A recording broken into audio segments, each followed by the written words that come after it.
नमस्कार दोस्तों, स्वागत है आपका आज के मुख्य समाचार में, जिसमें सबसे पहली बड़ी खबर में जिक्र बिहार के विधानसभा चुनाव का, जहां पर कृषि विधेयक के विरोध में उतरे तेजस्वी यादव। बोले रोजगार, युवा और किसान मिलकर इस सरकार को उखाड़ फेंकेंगे। जी हां दोस्तों, इसी के साथ दूसरी बड़ी खबर में आपको बताएंगे कि सुशील मोदी की सीट पर बीजेपी कार्यकर्ताओं का जबरदस्त विद्रोह। कहा भ्रष्ट विधायक का टिकट नहीं कटा तो पार्टी को सबक सिखा देंगे। जी हां दोस्तों, बिहार में भारतीय जनता पार्टी की मुश्किलें बढ़ रही हैं और अपने ही कार्यकर्ता इस वक्त विद्रोह करते नजर आ रहे हैं और पार्टी को सबक सिखा देने की बात यहां पर सामने आ रही है। और तीसरी बड़ी खबर में आपको बताएंगे कि बिहार में शराबबंदी हुआ फेल, नीतीश के दावों की पोल जेडीयू विधायक ने खोल के रख दी। जी हां दोस्तों, हर एक खबर की गहराई में आपको ले जाएंगे, लेकिन उससे पहले अगर आपको भी ऐसा लगता है कि बिहार के विधानसभा चुनाव में बड़ा नुकसान भाजपा और जेडीयू को होने वाला है, तो आप अभी इस वीडियो को लाइक कीजिए और इस लाल बटन को दबा के इस चैनल को फ्री में सब्सक्राइब करके घंटी बजाइए और कमेंट में लिखिए जय हिंद। दोस्तों, रुक करते हैं तमाम बड़ी खबरों की तरफ।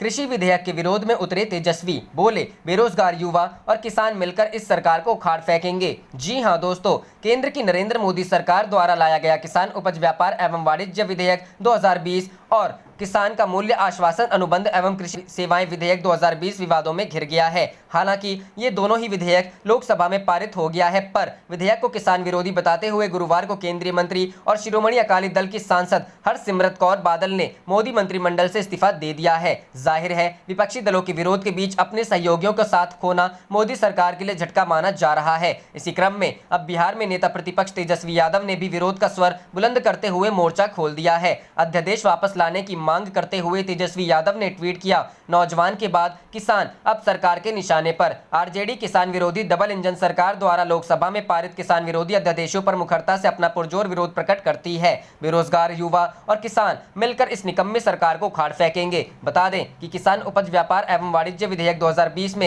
एक पारिस्थितिकी तंत्र के निर्माण का प्रावधान किया गया है। इसमें किसान और व्यापारी विभिन्न राज्य कृषि उपज विपणन प्रावधानों के तहत अधिसूचित बाजारों या सम बाजारों से बाहर पारदर्शी और बाधा रहित प्रतिस्पर्धी वैकल्पिक व्यापार और चैनलों के माध्यम से किसानों की उपज की खरीद और बिक्री लाभदायक मूल्यों पर करने से संबंधित चयन की सुविधा का लाभ उठा सकेंगे।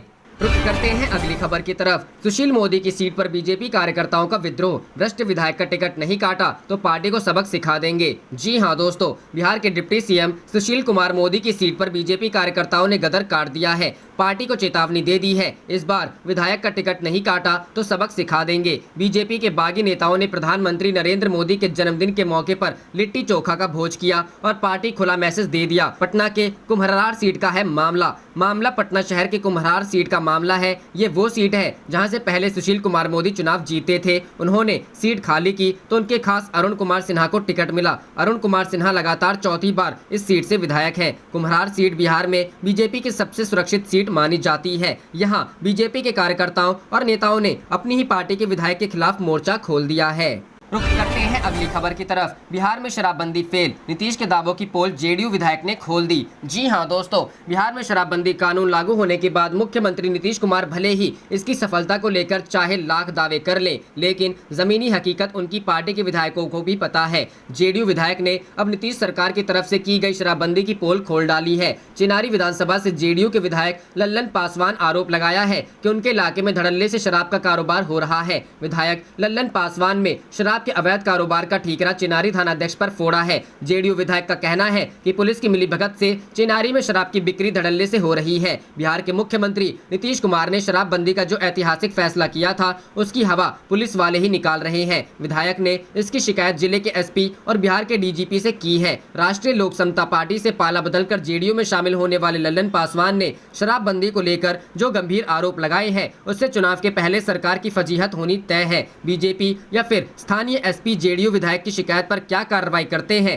इस पर सबकी नजरें टिकी हुई हैं। इस मामले पर चिनारी थानाध्यक्ष राकेश कुमार ने फिलहाल कुछ भी कहने से मना किया है। थानाध्यक्ष ने कहा है कि चुनाव सामने है और लोग तरह तरह के हथकंडे अपना रहे हैं, ऐसे में उन्हें कुछ नहीं कहना, जो भी कहना और करना है वह वरीय अधिकारियों को कहना है। रुख करते हैं अगली खबर की तरफ। बिहार में उद्घाटन से पहले बह गया करोड़ों में बना एक और पुल, तेजस्वी ने उठाए सवाल। जी हां दोस्तों, बिहार के किशनगंज जिले में उद्घाटन से पहले ही पुल बह गया। पुल का निर्माण करोड़ों की लागत से हुआ था। किशनगंज जिले के पत्थर घटी पंचायत के गोवा मांडी गाँव में करीब 1 करोड़ 40 लाख की लागत से पुल का निर्माण किया गया था। पिछले साल जून में पुल बनाने का काम शुरू हुआ था और इस साल जून तक पुल बनकर तैयार भी हो गया। बस अप्रोच पुल अभी नहीं बनी थी, इसलिए लोगों चचरी के पुल के सहारे आना जाना शुरू कर दिया था। लेकिन इसके पहले कि पुल का उद्घाटन होता 16 सितंबर को पुल पानी में बह गया। स्थानीय लोगों का आरोप है कि पुल निर्माण में धांधली बढ़ती गई है, जिस वजह से पुल बह गया है। ग्रामीणों ने सरकार और प्रशासन पर आरोप लगाते हुए कहा है कि 1 महीने में नदी में उफान को लेकर यहां स्थिति काफी गंभीर बनी हुई थी, लेकिन किसी ने सुध नहीं ली। आखिर यहां के लोग अब कैसे आएंगे जाएंगे, ये बहुत बड़ा और बेहद गंभीर सवाल खड़ा हो गया है। आपको बता दें कि कुछ महीनों पहले गोपालगंज में भी नए बने अप्रोच पुल के टूट जाने से राज्य में जमकर सियासत हुई थी। वहीं तेजस्वी यादव ने इस घटना को लेकर ट्वीट किया है। उन्होंने लिखा, किशनगंज जिला में करोड़ों की लागत से निर्माणाधीन शासकीय पुल उद्घाटन से पहले टूट गया। देखते हैं 15 वर्षों की भ्रष्टाचारी सरकार और 60 घोटालों के प्रबंध संरक्षक कर्ता नीतीश कुमार और सुशील मोदी, इसका दोष विपक्ष या प्रकृति में से किसे देते हैं। बहरहाल इस मामले में राज्य में सियासत होना तय है। जेडीयू और बीजेपी इस मामले पर प्रतिक्रिया देती है, ये भी देखने वाली बात होगी। रुख करते हैं अगली खबर की तरफ। केंद्र सरकार पर फिर हमलावर हुए सुरजेवाला, बोले 4 महीने में गई 66 लाख नौकरियां। जी हां दोस्तों, कांग्रेस के महासचिव रणदीप सिंह सुरजेवाला ने शुक्रवार को देश में नौकरी के नुकसान को लेकर केंद्र सरकार पर निशाना साधा। कांग्रेस नेता ने एक मीडिया रिपोर्ट का हवाला देते हुए कहा कि 4 महीनों में 66 लाख नौकरियां चली गई। उन्होंने आगे कहा कि जिनकी नौकरियां गई वो सभी इंजीनियर, डॉक्टर, शिक्षक और अकाउंटेंट हैं। कुल 14 करोड़ नौकरियां चली गई हैं। प्रधानमंत्री नरेंद्र मोदी पर कटाक्ष करते हुए उन्होंने कहा कि इसके अलावा 1.75 करोड़ छोटे उद्योग लॉकडाउन के कगार पर है, क्योंकि अगर मोदी है तो यह संभव है। इससे पहले बुधवार को सुरजेवाला ने केंद्र सरकार पर सवाल उठाते हुए कहा कि लोग नौकरियां खो रहे हैं, लेकिन सरकार क्या कर रही है। उन्होंने कहा कि लोगों की जेब में पैसा नहीं है, हर रोज की नौकरी खो जाती है और ऊपर से महंगाई लोगों को परेशान कर रही है। मोदी सरकार कहां और क्या कर रही है। सुरजेवाला ने आगे लिखा कि यह सच है कि मोदी और महंगाई दोनों हानिकारक है।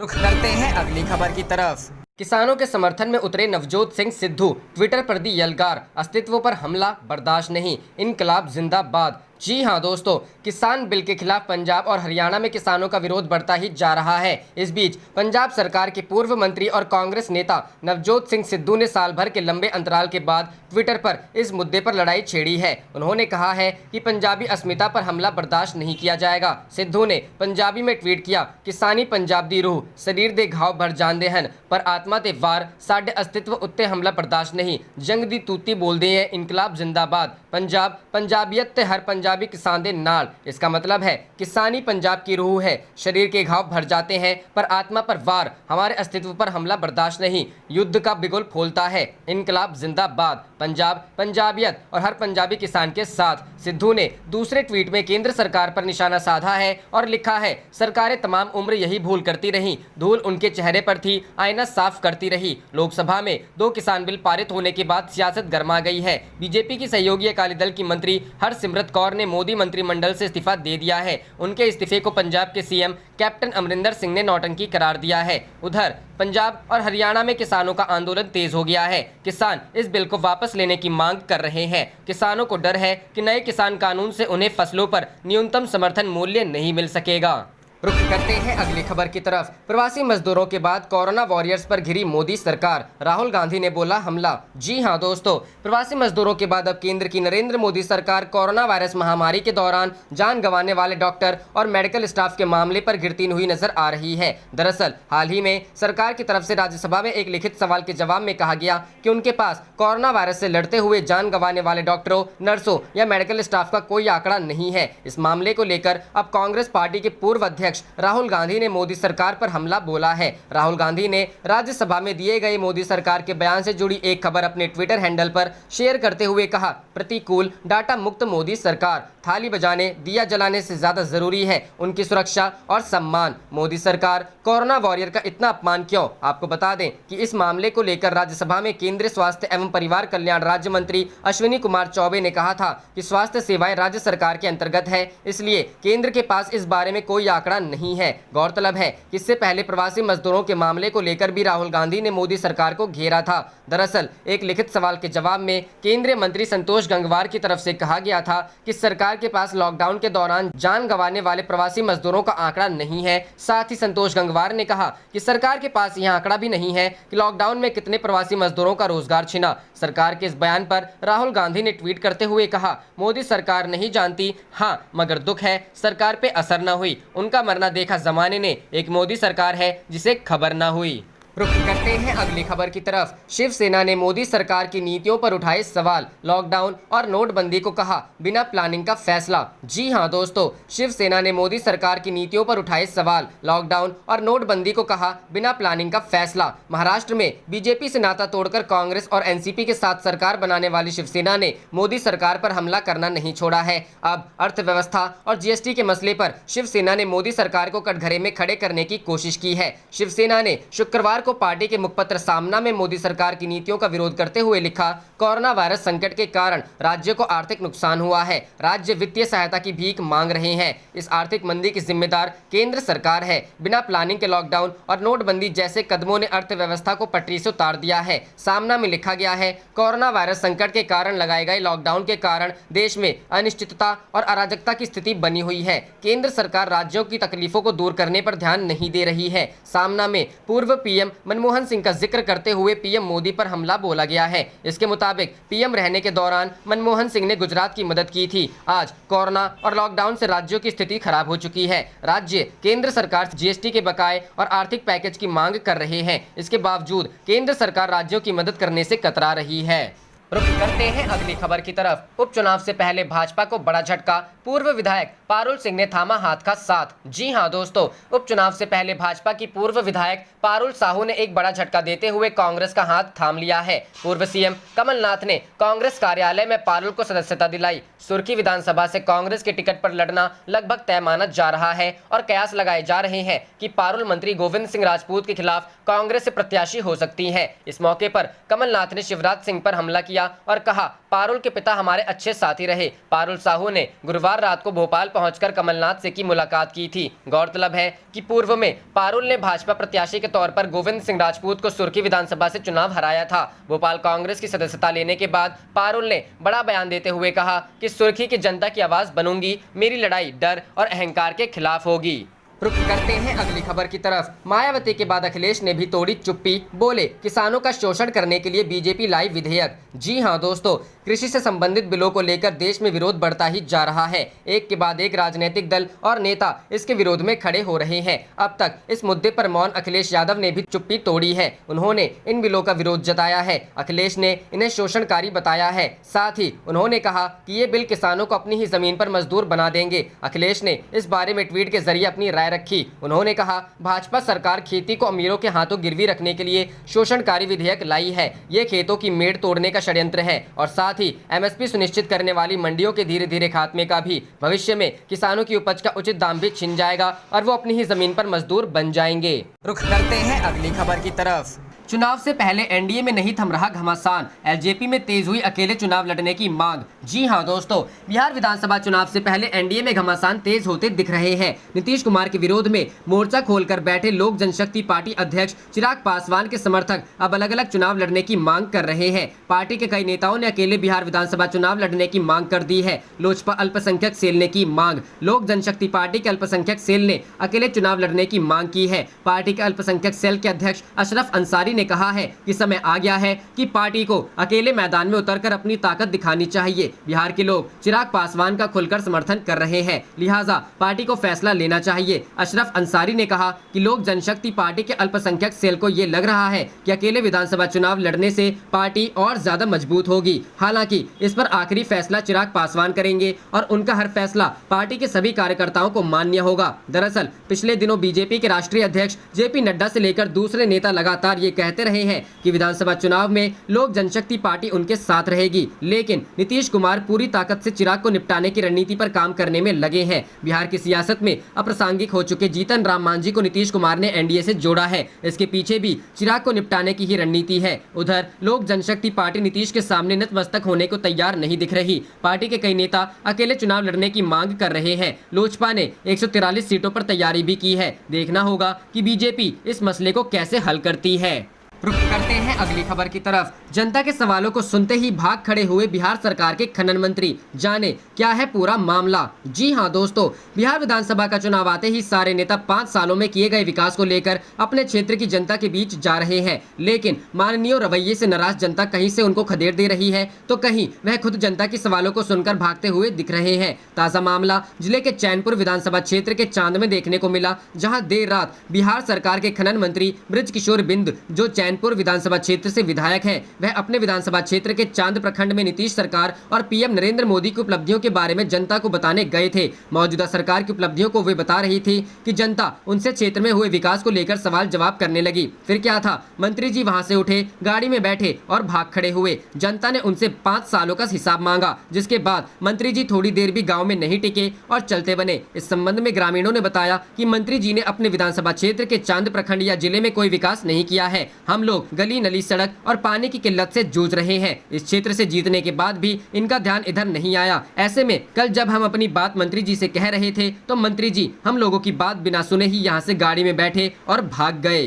रुख करते हैं अगली खबर की तरफ। तेज रफ्तार तेजस्वी सरकार के नारे के साथ राजद के नेतृत्व में महागठबंधन बिहार में 2/3 बहुमत के साथ इस बार के विधानसभा चुनाव में सत्ता में वापसी करेगी। छपरा विधानसभा क्षेत्र से राजद के प्रत्याशी व पूर्व विधायक रणधीर कुमार सिंह ने कहा कि महागठबंधन के मुख्यमंत्री पद के उम्मीदवार तेजस्वी प्रसाद यादव समाज के सभी तबकों के साथ लेकर चलने में सक्षम है। तेज रफ्तार तेजस्वी सरकार के नारे के साथ राजद के नेतृत्व में महागठबंधन बिहार में 2/3 बहुमत के साथ इस बार के विधानसभा चुनाव में सत्ता में वापसी करेगी। बिहार के लोग जग चुके सिर्फ और सिर्फ लालू विरोध के नाम पर सत्ता पक्ष बिहार के लोगों को ठगने का काम कर रहा है। सारण के कदावर नेता और महाराजगंज के पूर्व सांसद प्रभुनाथ सिंह के पुत्र रणधीर कुमार सिंह के साथ वरिष्ठ पत्रकार अनूप नारायण सिंह ने खास बातचीत के क्रम में रणधीर कुमार सिंह ने कहा कि कुछ लोग इस गलतफहमी में हैं कि बिहार की जनता को राजद के 15 वर्ष के राज का भय दिखाकर सत्ता में वापसी करेंगे। वे लोग अब जनता को बताएं कि 15 वर्ष के शासनकाल में बिहार में कितने उद्योग धंधे लगे, कितना पलायन रुका, कितने लोगों को नौकरियां मिली और बिहार की स्थिति सुधरी।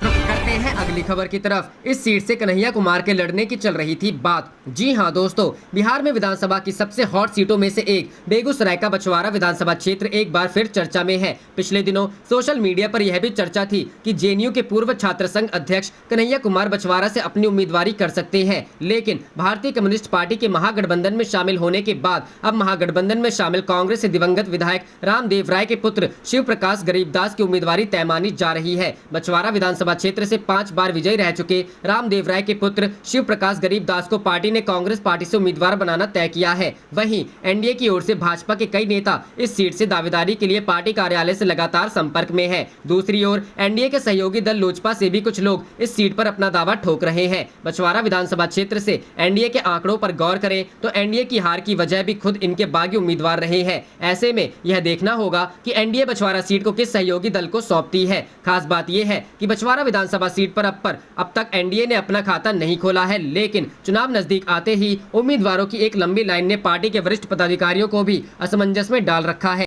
करते हैं अगली खबर की तरफ। पप्पू यादव का भाजपा पर निशाना, कहा साजिशों का जवाब जनता कैंची से देगी। जी हां दोस्तों, बिहार में विधानसभा चुनाव की सरगर्मी जोरों पर है। बयानबाजी का दौर तेज हो गया है। जन अधिकार पार्टी अध्यक्ष राजेश रंजन उर्फ पप्पू यादव ने भाजपा को निशाने पर लिया है। चुनाव आयोग से पार्टी को नया चुनाव चिन्ह कैंची मिलने पर कहा कि भाजपा के साजिशों का जवाब जनता कैंची से देगी। उन्होंने राजद प्रमुख लालू प्रसाद से बिहार को बचाने के लिए आगे आने की अपील की। पप्पू यादव ने कहा कि नए चुनाव चिन्ह कैंची से हर हाथ को काम मिलेगा और भ्रष्टाचारियों व अपराधियों का खात्मा भी होगा। बुधवार को प्रेस कॉन्फ्रेंस में पप्पू यादव ने कहा कि इस बार लालू प्रसाद से चुनाव में लोगों को बड़ी उम्मीदें हैं। उनकी तरफ पूरा बिहार देख रहा है। बिहार को बचाने के लिए जन अधिकार पार्टी बिना शर्त समर्थन देने को तैयार है। साथ ही उन्होंने कांग्रेस से अपील की कि लोजपा प्रमुख रामविलास पासवान से बात करके महागठबंधन के कुनबे को विस्तार दिया जाए। उन्होंने चुनाव आयोग से प्रधानमंत्री द्वारा की जा रही घोषणाओं पर अविलंब रोक लगाने की भी मांग की।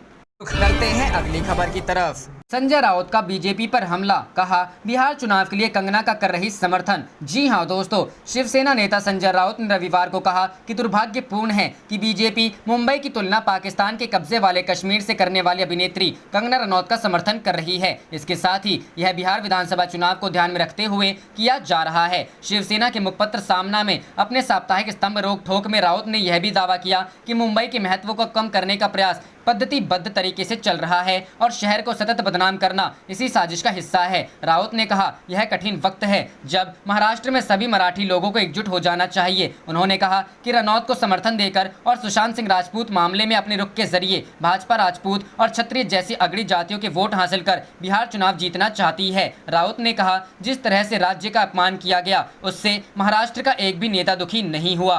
आप देख रहे थे आपका अपना चैनल जय हिंद जय भारत।